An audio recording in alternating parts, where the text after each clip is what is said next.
Hey everyone, in this video I'm going to show you how to set up OSDoge board on any quad and get the correct reading on your voltage and get a real RSSI signal. Okay, the RSSI signal took me about 6 months to figure out how to do this. I've been wanting to do a post on this board for a long time, but I could never figure out that RSSI part. For a while I just kind of ignored it. And I kept searching and searching, but could never find a solution for it until this week when I started doing my QAV build. I finally figured it out. So I'll show you how to do that later on in this post. So first, I'm going to just kind of go over what the OSDoge board is. Okay, so let's open it up and just kind of go over the contents. Of course, you get your board right here. And then you get a bag of hardware. I'll show you what this stuff is.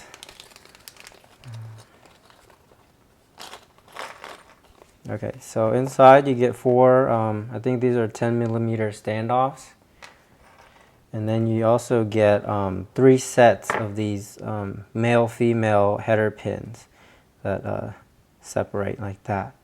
So what this is you put one part on one board and another part on the other board, so when you stack them on top of each other, they'll connect like that. So when you stack the boards on top of each other, you can remove them like that. So you get 3 pairs of those. You get a 6-pin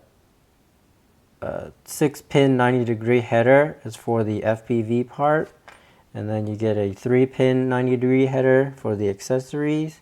And then there is a 2-pin 90-degree header, and that's for the ground in VBAC. Okay, so I'll just kind of go over what the OSDoge board is. Okay, so the main feature or the main function, main purpose of this board is to provide you with on-screen display, OSD. It can tell you things such as your battery voltage, your flight time, your angle of your quad. It can even tell you your correct RSSI signal.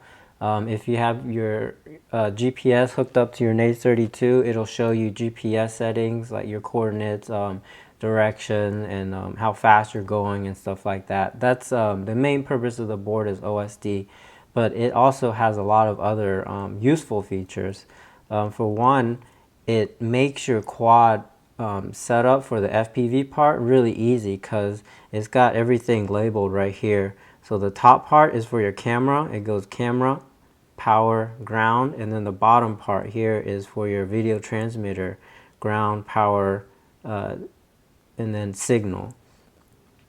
So that makes it really easy to hook up. And then also this board has a built-in LC filter, so it cleans up the power before it goes to the transmitter and into your goggles. So it's going to clean up your flying picture a lot better. You're not going to have all these crazy noise or whatever on in your screen.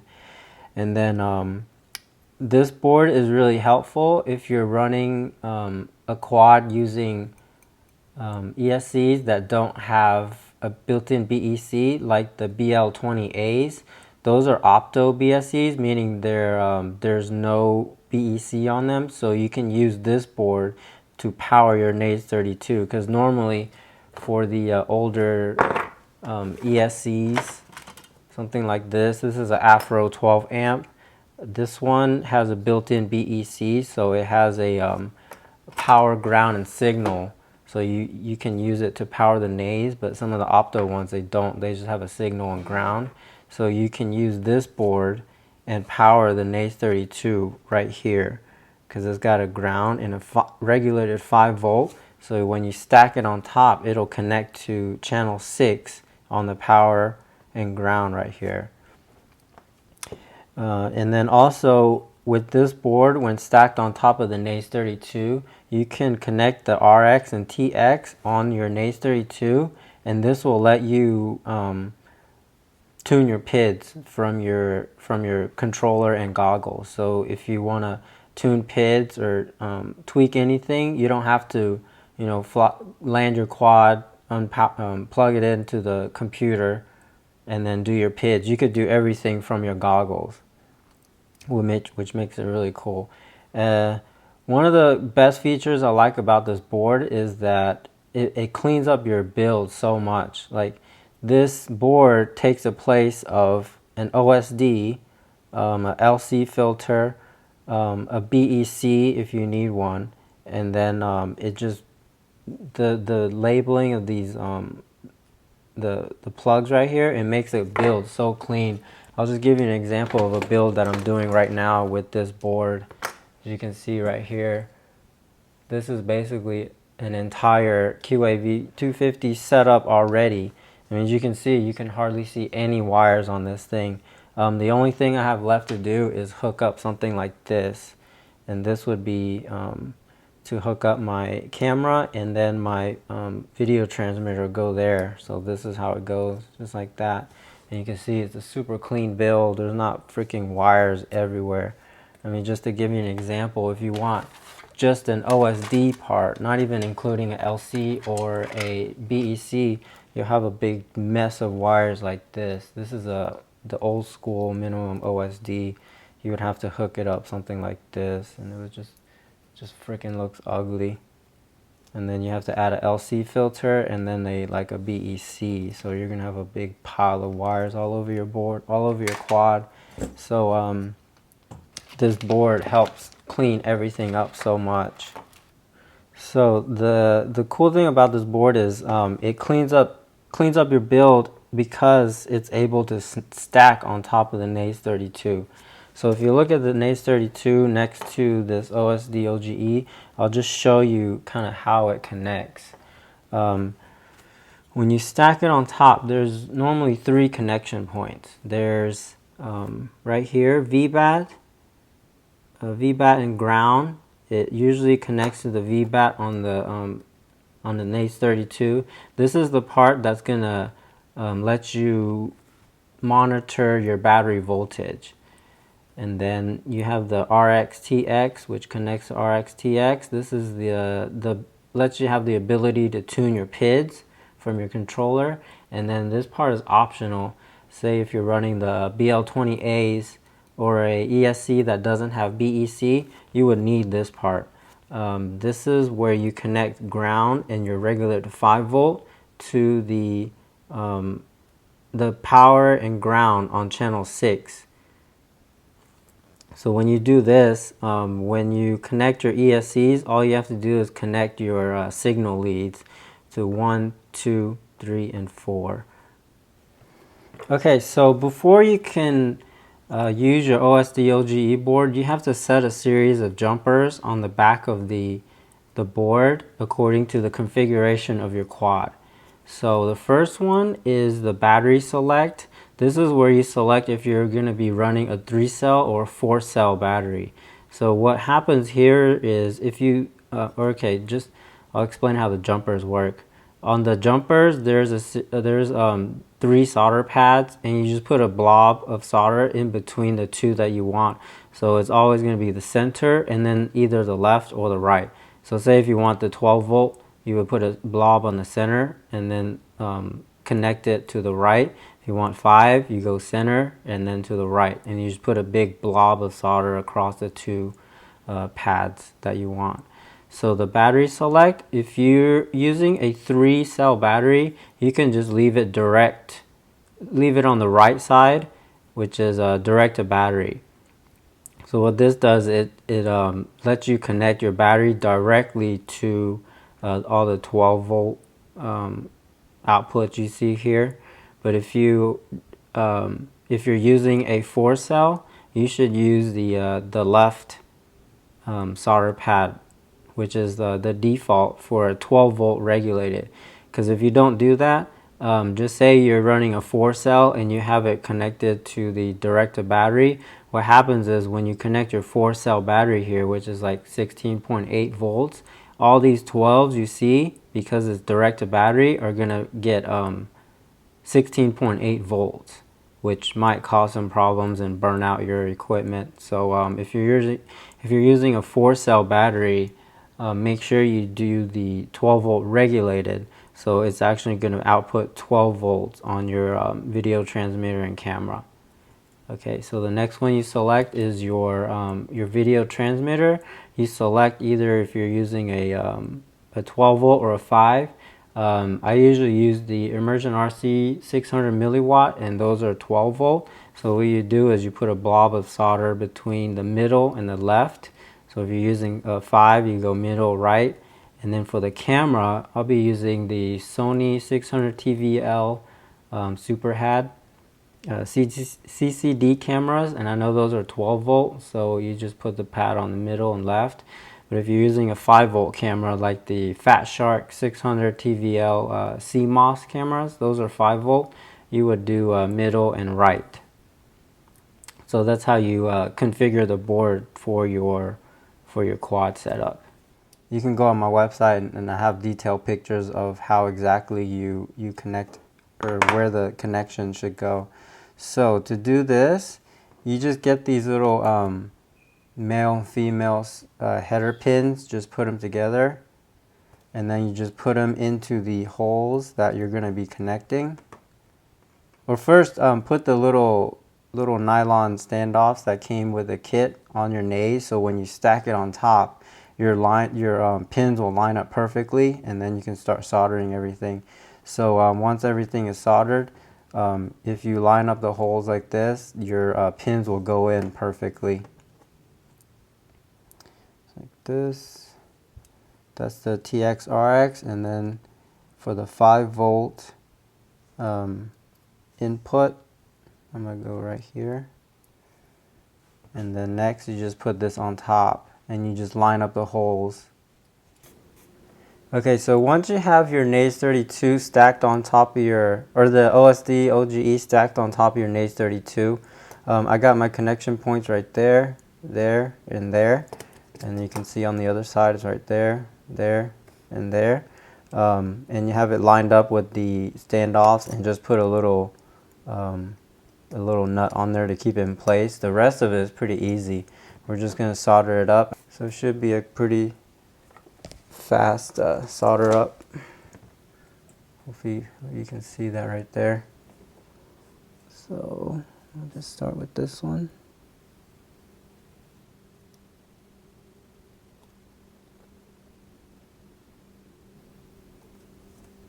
When you're soldering, make sure you're heating up the pad along with the pin, and you're not just dripping solder onto the solder points.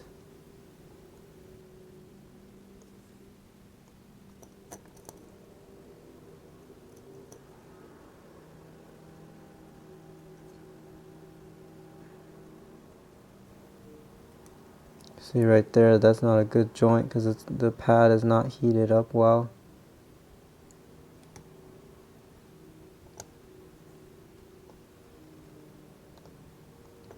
Okay, so the OSDoge is done. Now I'm going to do the Naze. Pretty much the same thing.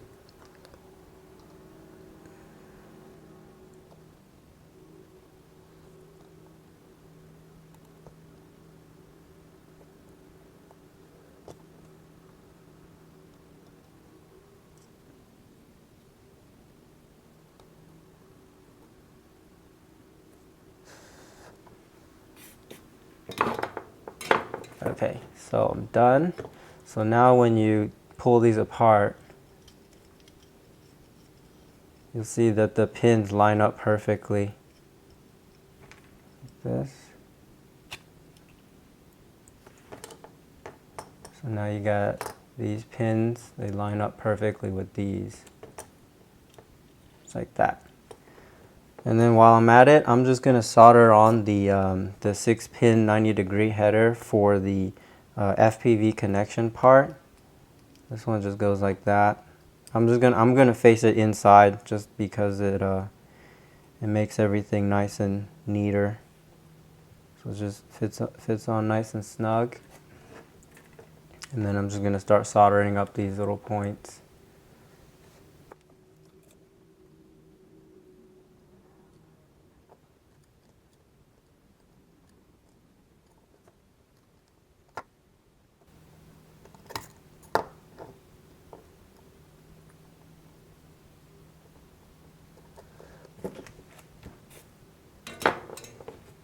just like that. Okay, and then now I'm gonna set the jumper on my VTX to 12 volt because I'm using the Immersion RC 600 milliwatt. So here I'm just gonna put 2 blobs of solder on the pads. Here's 1, 2, and then you just connect them together just like that.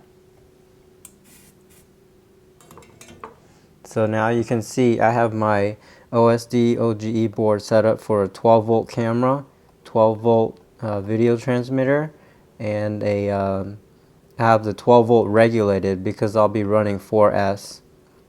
If you're running 3S, set it to this jumper, which is it connects this to this and this directly to the battery. Okay, so the last thing we're going to do is we're going to solder on this little VBAT.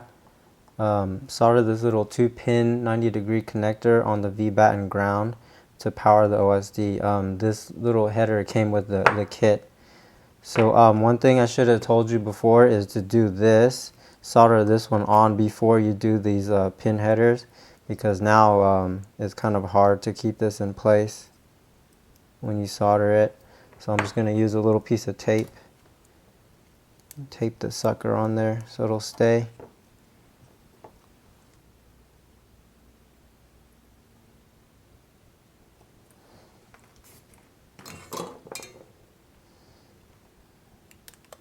Okay, so now your OSDoge is pretty much done. Okay, so once you have everything soldered up, it's ready to be mounted on the NAS32 and go through the programming. But before we do that, I'll just kind of summarize what I did here. Okay, so I've got the connection points to the NAS32 right here, here, here. I've mounted on the 6-pin 90-degree header for the FPV part, and I connected a little 2-pin 90-degree for the VBAT. So you need to solder a little 2-pin connector onto your power distribution board, or from your battery, however you do it. But this is going to be direct from your battery source. This will let you do the battery voltage monitoring. And then for our RSSI part, we're going to leave this, or actually this part, this little RSSI filter, you can leave that undone.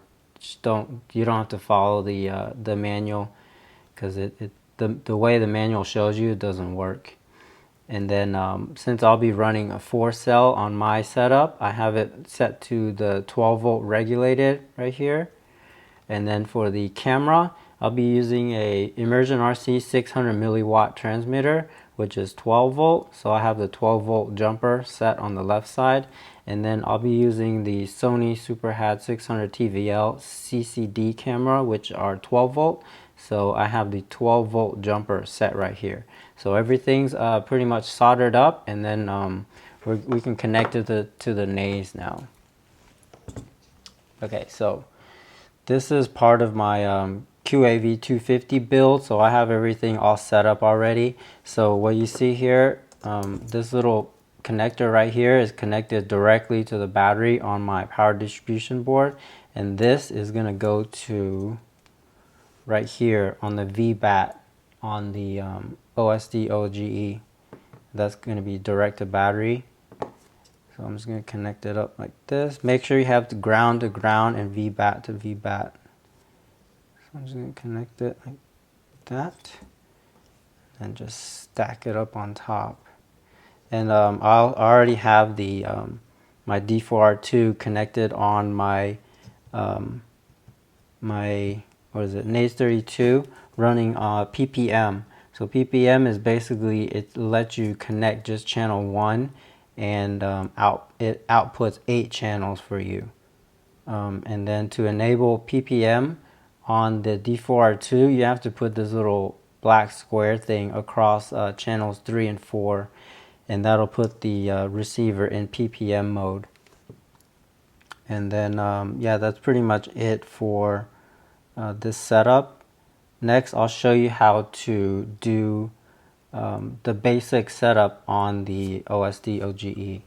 So first we're just going to stack this up like that. And once you line up the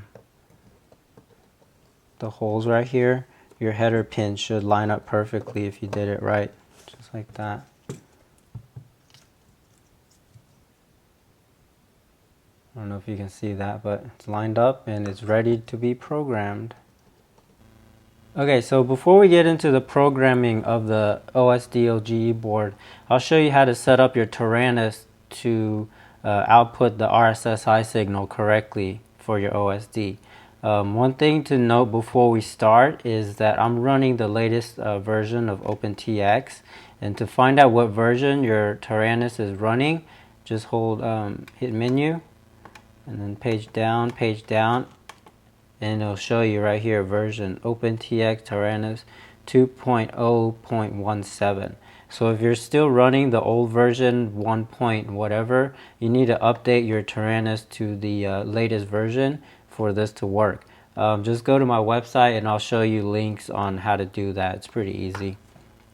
Okay, so first thing you're going to do is you're going to scroll down or hit menu and then have your model selected, and then just push page down and then go to page 5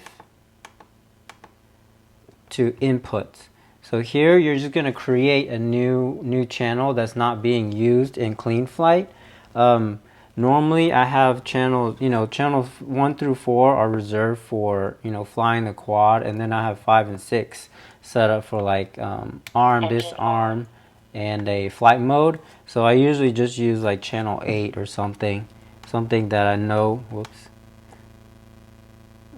something I know I'm not going to use any switches for. So I'll just go down to 8, hit enter, and then input name. I'm just going to name it RSSI, just to keep it simple.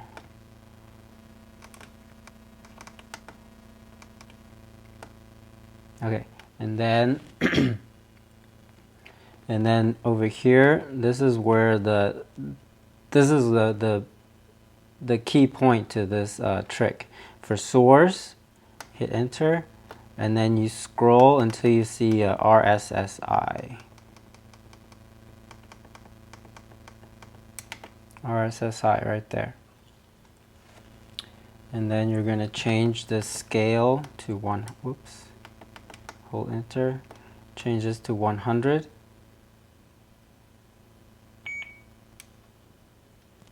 And leave the weight at 100 also. So you're done with this page. Enter, exit out. And then the next thing you're going to do is you're going to go to the mixer. And then on my controller, I already have SD set as arm, disarm, and SE as my flight modes. So for whatever channel you put the this RSSI on, I put it on channel 8. You go to the mixer for that channel. So go down to channel 8, hit enter, and then here you're going to make the source RSSI, and then you're going to change the weight to 200.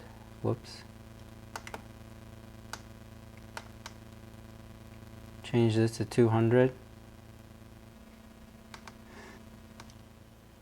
And then put the offset to -100. -100. And that, and then -100, and then that's it. Okay, that's it for the Taranis part. So your Taranis is set up for displaying RSSI on your OSD. Okay, so now we're ready to program the OSD using the multi-weed GUI. For the sake of saving time, I'm not going to show you how to download this program. I'll put links on my website. You can go there and you can download it. So once you download it, you should end up with this screen here. So you just click that, and then you just select the application, the program you're running. I'm using Mac, so just click here, and then click the GUI. And then you should end up with this screen right here. So one thing to note, before you can get this to connect with your OSD board, you need to update your version of Java. So if you don't have the most current version of Java, it's not going to connect to your board. So once you update your Java, just go here and, or actually you connect the USB onto the OSD board, but make sure you have the little toggle switch set to the right or closer to the USB connector. That the little toggle switch, it'll disconnect the TX-RX from the NAS32 so you can connect. Otherwise, it's not going to connect. So once you have that done, just hit this and your board should connect. Turns green, everything's okay, and then just hit read. And then I already have my board all set up with these all the settings to work with the voltage monitoring and RSSI. So we'll just kind of go through this quickly. Most of these are just matter of preference. You'll see on the right over here, this is kind of like a simulator screen. You can turn off or on whatever you want. Say like right here, I have flight modes. So over here, there's a little toggle switch. Left means on, right is off. So if I hit that, you know, my flight modes disappear, turn it back on. So we'll just kind of go through these quickly, starting over here. With the main voltage, this is where you can set your OSD to monitor your battery voltage. This is just a simulator, so it's not really 15 volts. So here, just to keep things simple, because I know most people will be running 3-cell, that's just the most common, we'll just set it up for 3-cell. And the way this works is you just click on the area or the thing you want to change, and then you move your mouse up and down and it changes the value. It's kind of weird. It's kind of weird to do. But yeah, that's how you do it. It's not very precise either. I'm trying to get 3. Come on. Okay, 3 right there. And then for the voltage adjust, just leave it at 200, 3, or 200, and then I'll show you how to adjust it through your, I'll show you how to calibrate it later once we have everything hooked up. And then this is your battery cells. If you're using 4 cells, just set that to 4. And voltage alarm is set to right here. Once this voltage drops below 10.8, the alarm will go off. It's not really an alarm. Your battery will just start flashing. And then for the video voltage, you could just ignore that for now. This is if you have a current meter, current sensor set up on your board, which I don't. Okay, so this is the important part. This is the RSSI. You can ignore the way it tells you to set up in the manual because it does not work. I tried that method for like 6 months. I tried to do all the adjustments and stuff. I could never get it to work. All I could get it to show was 0 and 100. But if you set it up like this way I'm showing you, it's gonna work. I'll show you later. So you enable RSSI, set it to use multi-wii, turn off use PPM, set the RSSI minimum to 0, RSSI max to 255, and then the alarm is just basically whatever number you want it to hit before this starts flashing, kind of telling you you're going too far or something. And then you have to enable the ADC 5-volt reference right there. And then call sign is basically just whatever you want it to display while you're flying. When you're flying, when you arm your board, it's going to say, you know, whatever you put in this little box right here. It's optional. You can not have it if you want. And then you just set this part up, metric or imperial. I'm running NTSC board. And then display throttle position is, right now you see these little dashes. Once you're flying and you have this enabled, it's going to show you what percentage of throttle your sticks are at, which is kind of helpful. And then display flight voltage. And then I like to have this one set too, display timer. It just basically tells you how long you've been flying. And these other ones you can kind of just play with to see what you want. Unless you have GPS set up, you won't be messing with any of these. Yeah, that's pretty much it. So once you have everything set, don't forget to hit write, and then it should write everything onto your board. And then I like to hit read again just to make sure everything did take, because sometimes it's kind of goofy and it won't take. So next I'll show you how to calibrate your voltage, and I'll show you how the RSSI works. I'll show you that it does work, damn it. Okay, so to calibrate your OSD voltage, get a LiPo battery checker and just check the actual voltage of your battery. And then, well, there's your PIDs, that's your rates. And then go to this screen right here, and then just adjust the voltage adjust until that your OSD number matches your LiPo checker battery voltage. So you see I just arm my board, and I'm in stability mode right here. You can see on the top left, and then I flip it to acro, so you can always see what flight mode you're at in if you get confused.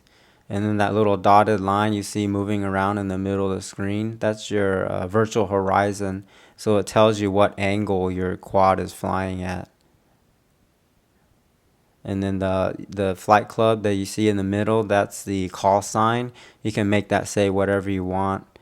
And then on the bottom left, you'll see my RSSI right now is flashing because I have my RSSI alert set at 60. So anytime that number drops below 60, it'll start flashing. And then my battery voltage is on the left. And then on the right, you'll see that's my throttle. Yeah, so I hope you found this video helpful, and don't forget to subscribe to my channel. I've got a whole bunch of other cool videos coming up for you. So thanks for watching.